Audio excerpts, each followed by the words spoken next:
Hello मेरे प्यारे बच्चों, कैसे हो आप सब। मैं आशा करती हूँ कि आप सभी ठीक होंगे और जमकर मेहनत कर रहे होंगे। आज हम लोग बात करेंगे सॉल्युबिलिटी के बारे में कि भाई सॉल्युबिलिटी होता क्या है। वैसे तो आप लोगों को पता है कि हाँ कौन कितना ज्यादा सॉल्युबल होता है, ठीक है। तो सॉल्युबिलिटी के बारे में बात करेंगे कि हमारा सॉल्युबिलिटी का एग्जैक्ट मीनिंग क्या होता है, ठीक है। तो सॉल्युबिलिटी का मतलब होता है कि मैक्सिमम अमाउंट हम कितनी डिसॉल्व कर सकते हैं एक पर्टिकुलर सॉल्वेंट में, ठीक है। हमारा जो अमाउंट होना चाहिए सॉल्वेंट का वो फिक्स होना चाहिए, ठीक है, कि एक फिक्स्ड अमाउंट ऑफ सॉल्वेंट में हम कितनी मैक्सिमम अमाउंट जो है सल्यूट की उसमें डिसॉल्व कर सकते हैं, ठीक है।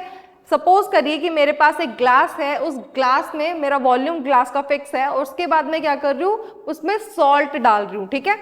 तो सॉल्ट में कितना मैक्सिमम उसमें डाल सकती हूँ उसी को मैं क्या बोलूंगी, ये सॉल्ट की सॉल्युबिलिटी होगी, ठीक है। हम सॉल्युबिलिटी के बारे में बात करते हैं तो वहां पे हमारी एक हम लोगों को बहुत ध्यान रखनी होगी एक बात कि हमारा जो यहाँ पे है प्रेशर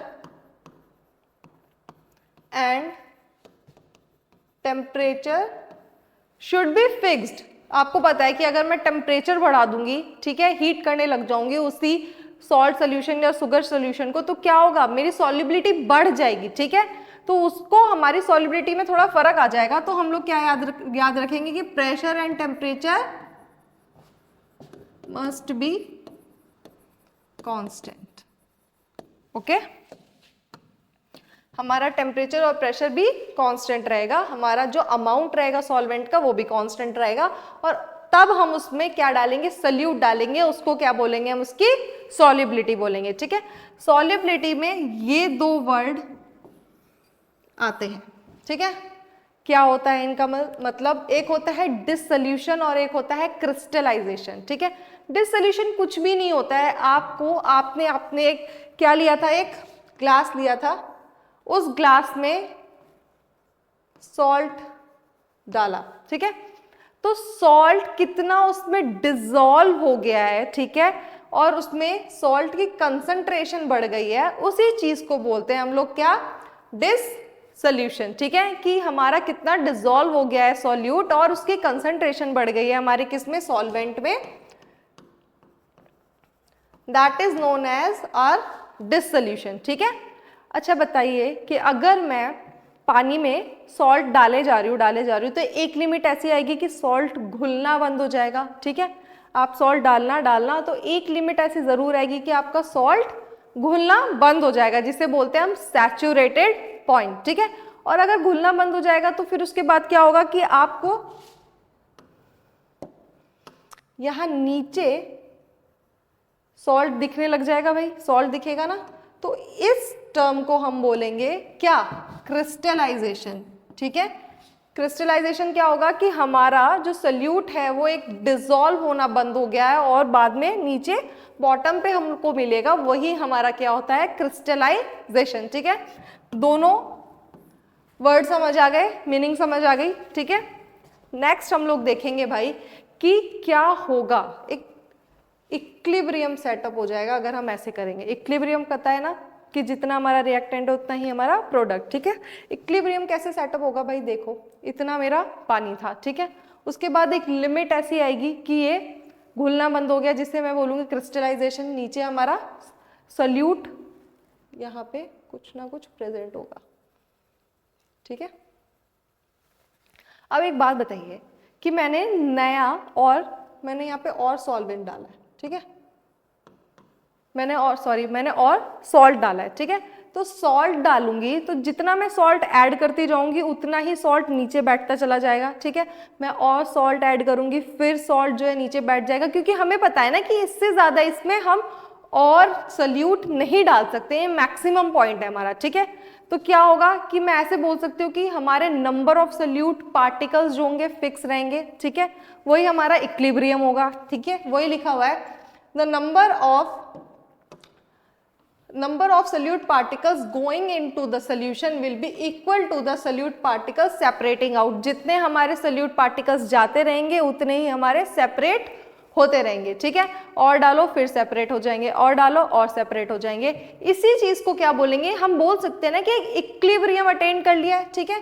यहाँ पे क्या होगा हमारा, सल्यूट प्लस सॉल्वेंट और सोल्यूशन के बीच में हमारा इक्विलिब्रियम हो जाएगा। इक्विलिब्रियम भी कौन सा होगा भाई, डायनेमिक इक्विलिब्रियम सेटअप हो जाएगा, ठीक है। अब तक समझ आया। नेक्स्ट एक टर्म आएगी हमारी सैचुरेटेड सोल्यूशन और अनसैचुरेटेड सोल्यूशन, ठीक है। आपको पता है क्या होगा सैचुरेटेड सोल्यूशन, जहां पे मेरा सैचुरेशन पॉइंट आया था ना कि मैंने अभी सोल्यूट डाल रही थी, उसके बाद क्या आएगा कि वो घुलना बंद हो जाएगा, ठीक है। मेरा जो सोल्यूट होगा वो डिसॉल्व होना बंद हो जाएगा, उसी को क्या बोलूंगी मैं, सैचुरेटेड सोल्यूशन, ठीक है। आपने 9th क्लास में भी पढ़ा होगा। नेक्स्ट है मेरा अनसैचुरेटेड सोल्यूशन। अनसैचुरेटेड सोल्यूशन क्या है कि अभी और मेरे पास क्या है, संभावना है, मेरे पास कैपेसिटी है कि आप और डाल सकते हो भाई, सोल्यूट और डाल सकते हो, ठीक है। उसी को बोलूंगी मैं अनसैचुरेटेड सोल्यूशन, ठीक है। सॉल्युबिलिटी का बेसिक मतलब समझ आया कि क्या होता है हमारा सॉल्युबिलिटी, हमारी सॉल्युबिलिटी में इक्विलिब्रियम कैसे सेटअप होता है, क्रिस्टलाइजेशन क्या होता है, डिसोल्यूशन क्या होता है, ठीक है। इतना समझ आया। अब हम देखेंगे सॉल्युबिलिटी डिपेंड किस पे करेगी भाई, कि ऐसे कौन से फैक्टर्स है जिसपे सॉल्युबिलिटी डिपेंड करेगी। एक तो दो तो आपको पहले ही पता चल गए, क्या है,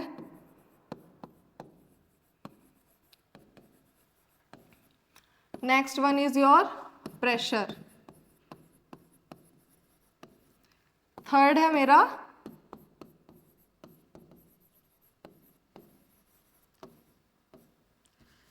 नेचर ऑफ गैस, क्योंकि अभी हम गैस को भी डिसॉल्व करेंगे, and last one is your nature of solvent, ठीक है। अभी तक हम लोग क्या कर रहे थे, हम लोग सॉल्युबिलिटी पढ़ रहे थे बहुत ही जनरल टर्म में कि किसी भी चीज की सॉल्युबिलिटी हो सकती है। अब हम लोग सॉल्युबिलिटी पढ़ेंगे किसमें, कि अब हम लोग क्या करेंगे, लिक्विड प्लस गैस को डिसॉल्व करेंगे, ठीक है। लिक्विड में गैस को डिसॉल्व करेंगे, इसको हम लोग अब आगे हम लोग सॉल्युबिलिटी देखने वाले हैं, क्योंकि ये सबसे ज्यादा इंपॉर्टेंट होती है। बाकी हमारी जो लिक्विड और सॉलिड वाली है ये तो हम कितनी बार पढ़ चुके हैं। अभी कितना आप केमिस्ट्री में आधे से ज्यादा एग्जांपल्स देखोगे, क्या होगा, मेरा वाटर होगा और ये क्या होगा,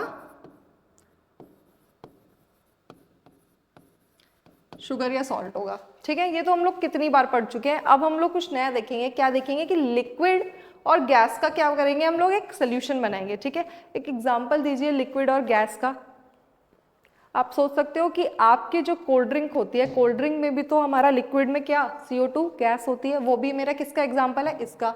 एक्वेटिक लाइफ जैसे मेरे ओशंस वगैरह में क्या होती है, ऑक्सीजन डिसॉल्व होती है, वो भी इसका एग्जाम्पल है, ठीक है। ये आपको 4 टर्म समझ आ गई। अब हम लोग देखते हैं कि भाई क्या क्या फर्क पड़ता है इन पे।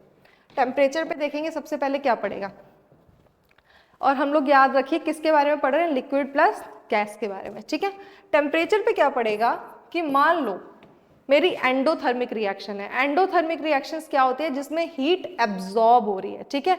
तो वहां पे क्या कर रही हूं मैं, टेम्परेचर इंक्रीज कर रही हूं, ठीक है। मेरी ऑलरेडी हीट एब्जॉर्ब हो रही है और मैं टेम्परेचर को और बढ़ा रही हूं वहां पे, तो सॉल्युबिलिटी क्या होगी, बढ़ जाएगी, ठीक है। सॉल्युबिलिटी ऑफ कोर्स हमारी वहां पे बढ़ जाएगी। और उल्टा देखिए किसमें होगा, एक्सोथर्मिक में। ऑलरेडी एक्सोथर्मिक में हीट रिलीज हो रही है, ठीक है, और उसके बाद भी मैं क्या कर रही हूँ, टेम्परेचर रेज कर रही हूँ, तो सॉल्युबिलिटी कम हो जाएगी, ठीक है। सॉल्युबिलिटी हमारी बोल सकते हैं कम हो जाएगी, ठीक है। समझ आया, इतना ही फर्क पड़ता है हमारा क्या, एंडोथर्मिक और एक्सोथर्मिक का। टेम्परेचर में दो ही आपकी पॉसिबिलिटी होगी, या तो एंडोथर्मिक या एक्सोथर्मिक, ठीक है। तो उसमें हमारा क्या होगा, एक में टेम्परेचर बढ़ाएंगे तो सॉल्युबिलिटी बढ़ जाएगी, और एक में टेम्परेचर बढ़ाएंगे तो सॉल्युबिलिटी घट जाएगी, ठीक है। नेक्स्ट हम लोग देखेंगे इफेक्ट ऑफ प्रेशर। देखिए इफेक्ट ऑफ प्रेशर अभी हम जो देख रहे हैं वो मैंने फिर से बता रही हूँ, मैं लिक्विड प्लस गैस वाले सोल्यूशन में देख रहे हैं। अगर मैं आपसे पूछूं लिक्विड प्लस सॉलिड वाले सोल्यूशन में इफेक्ट ऑफ प्रेशर क्या होगा, तो आप बोलोगे नेग्लिजिबल, कोई फर्क नहीं पड़ेगा हमारे प्रेशर बढ़ाने से, ठीक है। बट अभी हम लोग क्या देखेंगे, अभी हम लोग देखेंगे लिक्विड प्लस गैस वाला, तो उसमें फर्क पड़ता है। और वो फर्क किसने बताया, क्या फर्क पड़ता है, किस अमाउंट में फर्क पड़ेगा, वो बताया था हमारे हेनरी भाई साहब ने, ठीक है। हेनरी सर ने क्या बोला था हेनरीज लॉ में कि भाई तो जो सॉल्युबिलिटी होगी ना लिक्विड की at a given temperature is directly proportional to the pressure at which it is dissolve. कि जो तुम सॉल्युबिलिटी, जैसे मान लो दिस इज योर सॉल्युबिलिटी, ठीक है, वो क्या होगी आपकी इन डायरेक्टली प्रोपोर्शनल होगी किस पे, प्रेशर पे, जिस प्रेशर पे आप डिसॉल्व करोगे, ठीक है। जितना ज्यादा प्रेशर उतनी ज्यादा सॉल्युबिलिटी। बात समझ आई। इसमें ये देखिए ये क्या है, ये टर्म है मेरी पार्शियल प्रेशर, ठीक है। This is your Henrys constant and ये है आपका काई मोल फ्रैक्शन। हाँ भाई, ठीक है। ये हमारा क्या है, उसने एक रिलेशन हमें दिया था कि जो पार्शियल प्रेशर होगा वो किसके डायरेक्टली प्रोपोर्शनल होगा, मोल फ्रैक्शन के। या मैं ये भी बोल सकती हूँ जो मेरी सॉल्युबिलिटी होगी वो किसके डायरेक्टली प्रोपोर्शनल होगी, प्रेशर के, ठीक है। नेक्स्ट देखते हैं हम लोग, हाँ, कि Henry constant, Henry law constant. अगर मैं आपसे पूछूं कि अभी मैंने ये जो रिलेशन लिखा था,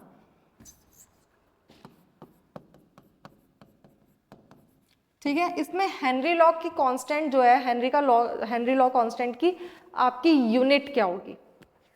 देखिए दिस इज योर यूनिटलेस, तो आपकी जो यूनिट होगी वो कौन सी होगी, प्रेशर की होगी। तो हम लोग लिख देते हैं unit of K H is equals to unit of pressure. Pressure की यूनिट कुछ भी हो सकती है, एटीएम, बार, पास्कल, टॉर, ठीक है, कुछ भी ले सकते हैं, ठीक है। दूसरी बात हम बोलेंगे कि जो हेनरी का कांस्टेंट, हेनरी लॉ का कांस्टेंट होता है वो सारी की सारी गैसेस के लिए अलग होगा, ठीक है, डिफरेंट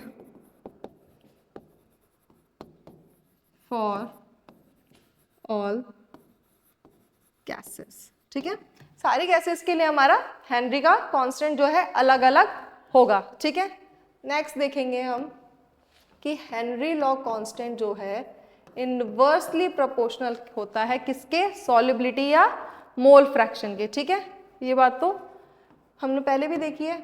एक चीज और देखेंगे कि हेनरी लॉ कांस्टेंट जो है डायरेक्टली प्रोपोर्शनल होता है किसके, टेम्परेचर के, ओके। अगर डायरेक्टली प्रोपोर्शनल होता है टेम्परेचर के, तो मैं ये बोल सकती हूँ कि जो इनवर्सली प्रोपोर्शनल हो सकता है मेरा सॉल्युबिलिटी के, सॉल्युबिलिटी के इनवर्सली प्रोपोर्शनल होगा, ठीक है। तो एक बात बताइए कि अगर मैं O2 को डिसॉल्व करना चाहती हूं,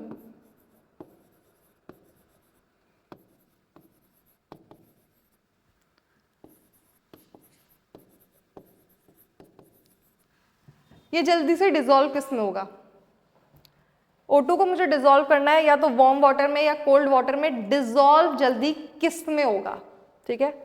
देखो भाई, सॉल्युबिलिटी ज्यादा करनी है तो टेम्परेचर कम होना चाहिए, ठीक है। तो टेम्परेचर कम होना चाहिए तो इसका मतलब कोल्ड वाटर में, तो O2 ज्यादा डिसॉल्व किस में होगा, कोल्ड वाटर में मोर डिसॉल्व होगा, ठीक है। तो इसलिए जो एक्वेटिक लाइफ है आपकी, एक्वेटिक लाइफ जो ज़्यादा फुलफिल कर पाती है किसमें, आपके कोल्ड वाटर में। और अब आपको समझ आ रहा होगा कि जो ग्लोबल वार्मिंग है और उसमें हम बोलते हैं ना कि उस पर इफेक्ट पड़ता है हमारे किस पे, मरीन लाइफ पे, ग्लोबल वार्मिंग का। तो उससे जो हमारा बॉडी हो जाती है, हमारी वाटर बॉडी का टेम्परेचर बढ़ रहा है, तो उसके लिए हमारी क्या होगी, सॉल्युबिलिटी कम हो जाएगी हमारी O2 की, तो एक्वेटिक लाइफ को परेशानी होगी, ठीक है। इतना समझ आया हेनरी लॉ कांस्टेंट के बारे में। नेक्स्ट हमारा बचा है बस कि हमारा एक ग्राफ रह रखा है भाई। बताइए कि अगर मैं इसका ग्राफ बनाऊं तो क्या ये दिख रहा है मुझे, y is equals to mx plus C. इसका मतलब क्या है, स्ट्रेट लाइन ग्राफ बनेगा, ठीक है। और हमारा जो इसका स्लोप होगा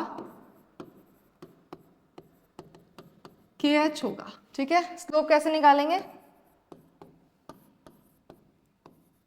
tan थीटा, ठीक है। आप लोगों के लिए जरा एक क्वेश्चन है, बताइए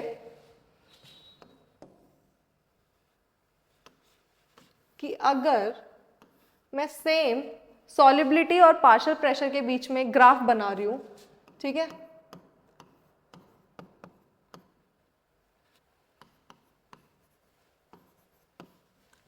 एक मेरी गैस है, मान लो एक ए है और एक बी है, तो सॉलिबिलिटी ज्यादा किसकी होगी? ठीक है, आप लोगों को ये सॉलिबिलिटी का, अगर सॉलिबिलिटी समझ आई है तो आपको ये समझ आ गया होगा कि इसका आंसर क्या होगा। ठीक है, तो आप अपना आंसर कमेंट सेक्शन में डाल दीजिए, मैं आपको बता दूंगी कि आपका आंसर सही है या गलत है। ठीक है, या आपकी कोई भी डाउट या क्वेरी हो तो हमारे सोशल मीडिया आपको नीचे ही दिख जाएगा, ठीक है, डिस्क्रिप्शन बॉक्स में। Thank you so much.